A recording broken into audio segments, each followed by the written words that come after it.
Thank you, Lonnie. Do we have any questions for Lonnie? While you're thinking about questions, think about resolutions. If there's any resolutions you'd like to bring forward after a few questions, we'll deal with them as well. Yeah, so I'm sorry to be back up here again, but seems to me in a way, I guess you could say they're not meeting their commitment. I feel that they should be paying a little bit of this demurrage charges because definitely they're responsible for some of it. I'm not saying they should be paying all of it, but they said they were going to take 50 or 5,000 or whatever cars, and they're short of that. Is that not, are they not causing some of that problem, or should they not be? When you look at those numbers that they have told the grain companies that they're going to move between 5,000 and 5,500 cars per week per company, and they're at about 7,000, you have to wonder why the grain companies would want to continue paying demurrage. Yeah, there's no question about it. We were told yesterday at Western Grain Elevators Association that capacity to unload cars per week in Canada is 14,000 cars per week. That would be the maximum capacity we have right now. But they could unload up to 14,000 cars per week if everything worked perfectly and everything was in order. So what would it take for it to involve the bill? Is government involvement? I think so. I think we need some action, and we need some. You know, it was really interesting, and I said it in Assiniboia last week or yesterday that when the unions talked about a strike, I said it was hours. Mark said it was minutes. That the legislation had begun to be written for them to be forced back to work because of the impact it would have on the agricultural economy and farmers. And it's absolutely true. And I was not in favor of the strike, and I'll say that right out. And I would have supported legislation because we're desperate out here. But at that same time that legislation the minister was standing in front of the cameras announcing that legislation was going to be considered. The railway was 4 to 5 to 6 weeks behind in what they had committed to. And there wasn't anybody standing up and saying that in minutes or hours or days that they were going to write legislation to correct it. And I don't get why one group would be pitted against the other one like that, because the results per week are the same amount of cash for the farmers. So legislation, absolutely. Like, phone your MPs. Congratulate Brad Wall for taking the action that he has. Commend him on sending his people down there. But there's little action in Ottawa right today on this issue. What would it take to get these grain companies to work together to get these ships loaded? Apparently, I can't see if it takes 600 cars to load one vessel. I can't see any one of those ports being able to do that on their own. Well, they actually are starting to work together a little better, but they're competitors, right? They compete against, but they are actually starting to try to multi-facilitate load right now, and so I think we're going to see it. The wheat board system used to be that they would send grain all across, we were told by Mark yesterday, to Thunder Bay. They'd distribute grain, even when it wasn't quite as profitable to send it through Thunder Bay as what it was Vancouver. They would send some grain there, and those things were averaged out amongst the grain and different things. The grain companies, JRI or Viterra or whatever company, they want to maximize their profit, so they're sending all their grain to Vancouver to maximize their profit, and we're seeing a glut out there. So we're not seeing that usage of our facilities right across Canada either. So I think there's problems. Tim. What would it take to get rid of our Minister of Agriculture? That's the first thing that should be on the books as far as I'm concerned, because he's their biggest problem. Is Jerry Ritz. We've got to get rid of him. Otherwise, things are going to keep going backwards.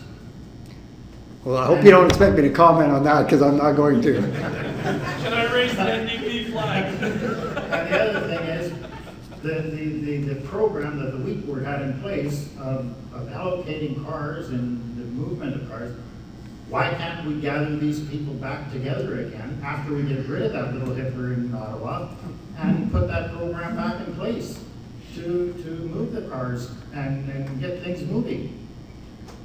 Why can't we get that done? Well, it's sort of like opening the rail cap. If I ever said, if you look at it, be careful what you ask for, because it's hard to go back. And I'll use our little Ogama elevator example. We were tied in and we structured ourselves under the Canadian Wheat Board monopoly, and that's the way we put our business plan together. But once it was gone, we accepted it as gone. We restructured, we refocused our energies, and we reorganized. And that's where we are today in the railway system. It's just that there's going to be a lot of hurt in this next little while, and there's not a lot of cooperation between the parties.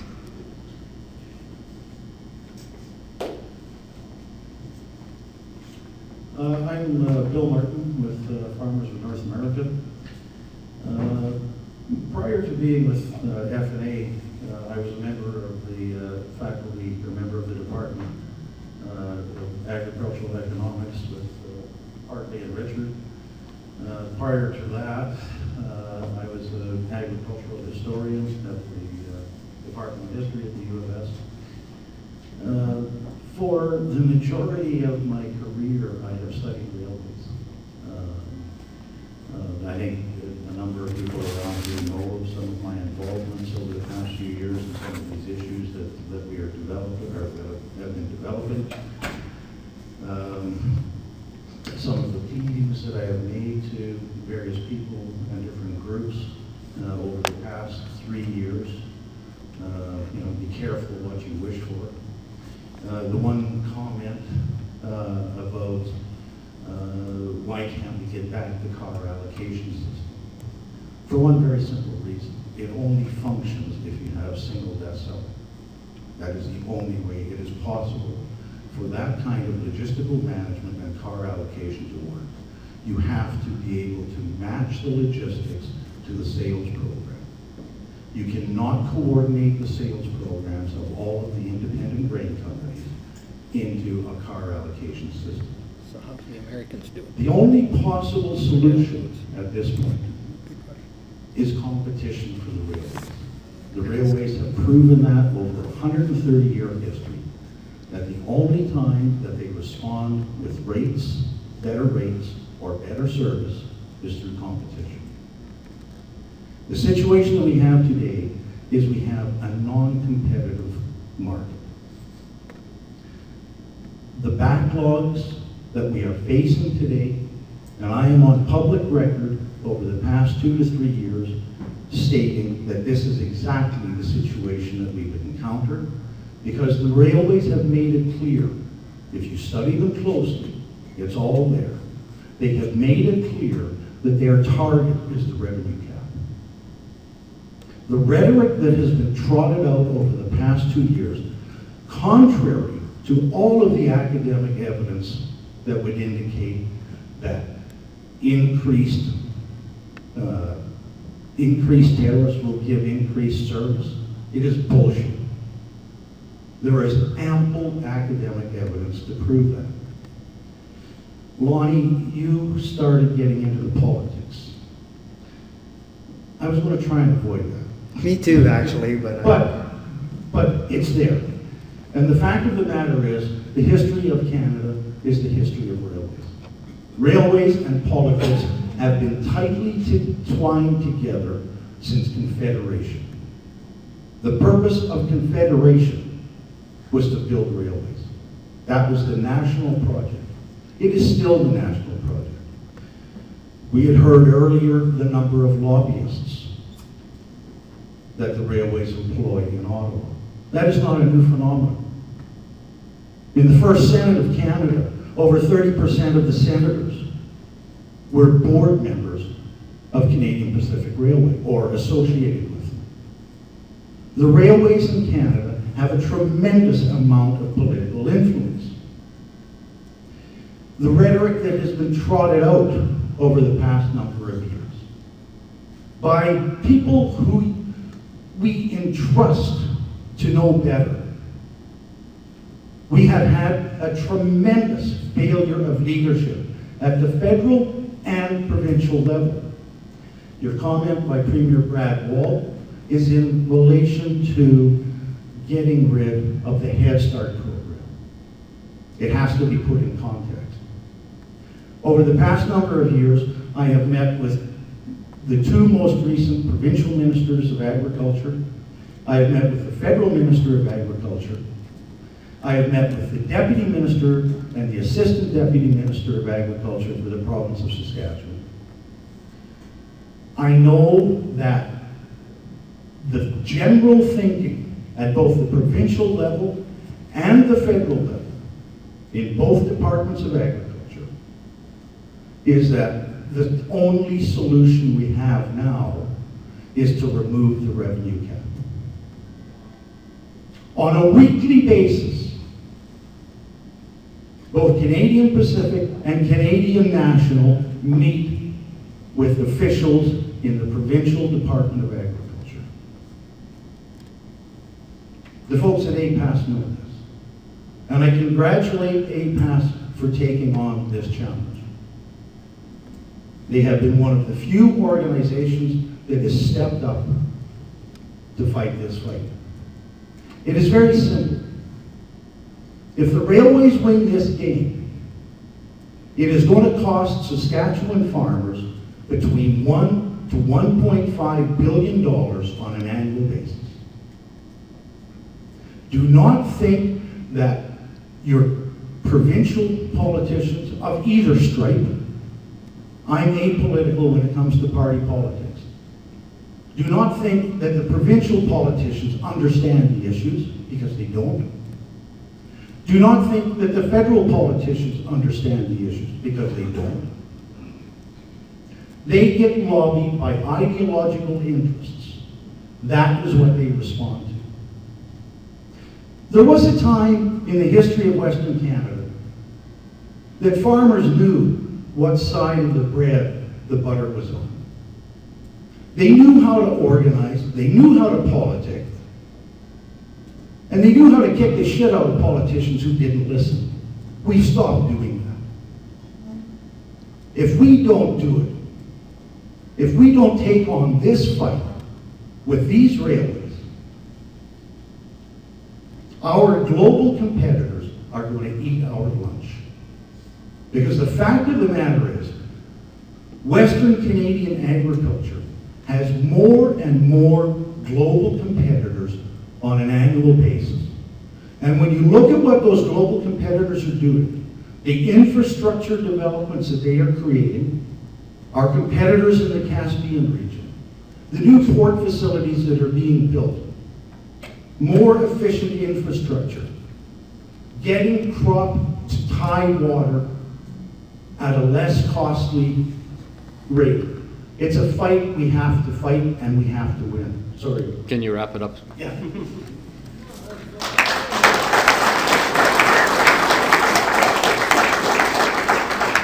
Well, I certainly hope I didn't take, that I made it clear that the quote was not to do with the rail cap when I initially said it. But I wanted to use it as an example of don't throw things out without study and without knowing what the reasons are you're doing that. Humphrey. Make it quick, Humphrey. We have about 15 minutes. We have to be out Humphrey of back here. again from Vice President CPA. I'm going to pile on the rate cap, revenue cap. We as leaders and farm leaders have to be very careful how to mention this. Those 130 lobbyists they have on Ottawa just went nuts when they said we have to touch this. I believe that there will be premiums for the railroads to provide better service through service level agreements. And I think that the bottom line here says penalties. That's one of the big things we have to point out both to the governments and the railroads, that the service level agreements can't provide a premium to the railroads for service over this level. And that can be part of the agreement. The agreement should have both premiums for the railroads and penalties. I don't ever think they're going to get to the premiums, but the penalties should be there too. But that's part of the service level agreement that we have to get the shippers to get signed. And the railroads aren't in any mood to sign this. So the change amendments to Bill C-52, I think, are the most important thing to do. When we talk about the revenue cap, those lobbyists just go nuts down there, they're just happy to hell. So what's your suggestions, Humphrey? You've been at this business a long time on how to get through to the government. I know you try your best and you're involved with groups that try their best. And I want to also commend APAS. I'm not a member. Our municipalities aren't. But boy, what a relief when somebody came forward with a provincial organization to start speaking up for people like us who are silent in Ogama, and we're very, very small, but to be able to attach to a provincial organization, what a great feeling it is to know we have partners out there. But sorry, Humphrey, I we think need. that will be one of the prime things we're going to lobby for next week in Ottawa. Is the federal government said that after 3 years after the implementation of this act, they would look at it. If the service level agreements hadn't been signed, then they would step in. The act was brought in last June, I believe, or July last year was enacted. I think we have to look at this very quickly. We have to push the railroads to sign these level agreements. We can't wait 3 years to have these done. And we can't be looking at other things, because those service level agreements are the primary way for us to get service level agreements with the railroads, to give us the service when we need it, and those level agreements are there. There's penalties or there's premiums. And I think it can address your concern to move grain in a quicker time in a lost spot. But I'll end it there. Thanks. This will be the last question. Hi there. Lonny, I wanted to ask you a question a little bit more about competition. What do you think about this notion of creating open running rates or multiple running rates for railroads? Is that a feasible thing to do? If the way I look at it, we've got a regulated rate right now. We put lots of fat in it, if you like. The fat's got built into it, so the railways are getting way more than fairly compensated for moving grain. And they're still saying, we'll move it when we like, at the pace we like. Seems that Bill Martin's right. They're only going to respond to competition in utilities. If you take telephones, you take electricity, you take other facilities. We basically said other players can operate on the same networks, and that's the only thing that seems to be able to bring about competition. What do you think about that for railroads? Well, yesterday, I'll use the words that somebody used yesterday, and it struck a chord with me, is that in Canada, we don't have a duopoly or anything. What we have is dual monopolies. And it is a phrase that is 100% accurate. We have areas that CN dominates or has 100% monopoly on, and CP has 100% monopoly on, and they do not compete against one another. I don't know if they in the back room over Scotch on the Rocks at 4 o'clock in Winnipeg, they trade tonnage back and forth or what they do, but the pictures and the statistics show that they run about 50-50 on grain movement per company, and that's strange for competitors, one not to be 60% one year and one not be 55 the next year, but to run at a 50-50 split each year, it's just a little bit strange. Dual running rates, absolutely has some merit. Only as good as the cooperation from the players involved, and I think that's where we're at, Dr. Gray, is that the challenges in getting Canadian Pacific Railway and CN Rail to even accept a discussion about it, I can't even wrap my mind around it. I don't think they'll come to the table. It would be great. I think there's potential for farmers to benefit financially from it. Just, boy, you're going to have to turn it over to the APAS president to solve that problem. One final point, just one quick point. The revenue cap came about as a result of discussions in the whole Kruger process, getting rid of the pro rate.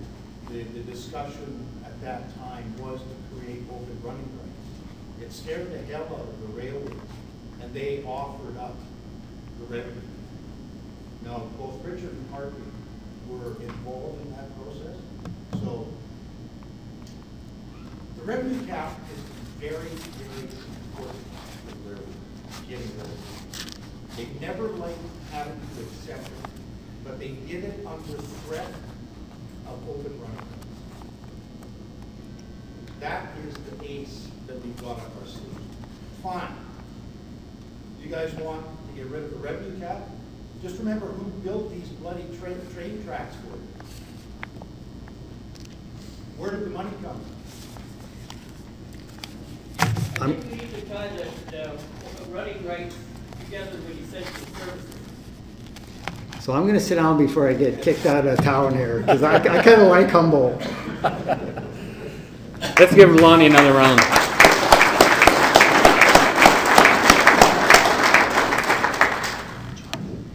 If we have a resolution, we'll take it at this time. And again, I just want to remind you of the 4 implement dealerships in town that I named them earlier that sponsored this meeting. I think it would be wise if you're local here and you're talking to your dealer, thank them for doing that. So with that, Donovan. Yes, I'd also like to thank the dealerships in town. We really appreciate the support that they've given us. The Western Grain Elevator Association have identified some problems with the Bill C-52. And with that in mind, we have a resolution. I'll read the proposals or the amendments that the Western Grain Elevator Association would like to see come forward. They would like to better define adequate and suitable accommodation and service obligations. Number 2, allow arbitrator to rule on penalties in a service level agreement. Allow an arbitrator to include dispute resolution process in a service level agreement. Number 4, allow single shipper tariffs to be eligible for final offer arbitration. Number 5, allow the shipper to identify the matter in dispute before the arbitrator. And number 6, remove the ability of the railway to use the network as an excuse for poor service.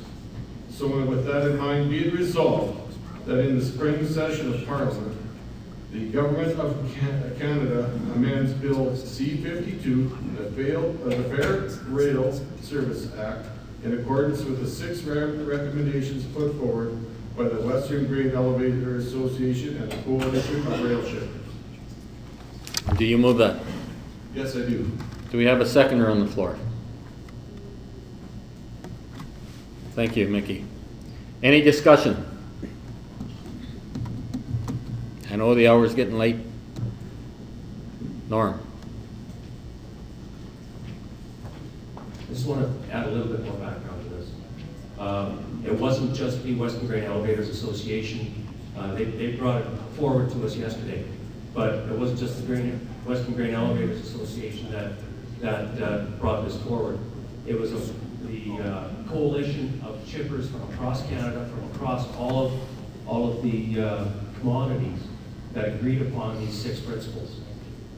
And so it was coal, it was oil, it was potash, it was lumber, and grain, all sat at the table and agreed upon these 6 proposals, amendments to Bill C-52. Bill C-52 went through the House, it went through committee, and through the Senate with 0 amendments. These APAS made a presentation to the committee, Ag Committee, or Transportation Committee, sorry. We also endorsed the proposals put forward by the Western Grain Elevators Association, but yet none of the amendments were made to the Act. So that's why we have this toothless tiger that we call Bill C-52, the Fair Rail Act. So I would encourage you to support this resolution so we can take it forward to the CFA AGM next week in Ottawa, and so CFA can take it forward along with the other shippers of the coalition to the federal government and try and get some action on this. Thank you. Thanks, Norm.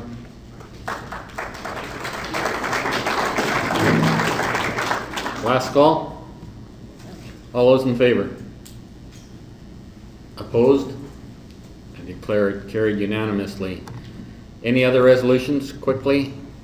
We need to get out of here before we get kicked out. Norm, I'm going to let you close the meeting. Your president, Norm Holland. Thanks, Arlen. I want to thank, first of all, our speakers for the wonderful information that they've given us and opinions and the state of transportation and our grain industry. I want to thank you for coming out and supporting what we're doing, and thanks for the kind words, Bill and others. We're doing what we can with the resources that we have. We need to continue moving forward. The one thing that you can do when you get home, you may think you're one person, phone your MP. Let him know, or her, or whatever, no, don't do that to me. Tell them what you think of the situation. Let them know what situation you're in, because this does not only affect agriculture, because we don't have the cash flow. So we're not going to the implement dealers to buy even a rock picker or an air drill or a sprayer or a combine, because we don't have the cash flow. We're not going to the hardware dealers to buy new furniture. We're buying the essentials right now. We're depending more and more on off-farm income, whether it be your spouse or maybe you're taking on extra income. But it's not just affecting agriculture, it's affecting everybody. Just some rough dashboard math that we've done, that our Western Canadian discount that we've got going right now will affect Western Canada by the tune of $2 to $4 billion from this large crop. So, you know, that the new Stats Canada farm income numbers came out today. They say our income is going to drop about 5%. Not if this continues. Livestock may be doing okay. Other commodities are doing okay, but because we are captive shippers, we depend on the railroads, and we're seeing this Western Canadian discount, we are not going to be doing well. So go home, phone your MP, let them know what you think. Once again, thanks for coming out. We really appreciate it. And I mean this sincerely. Good marketing. Good night.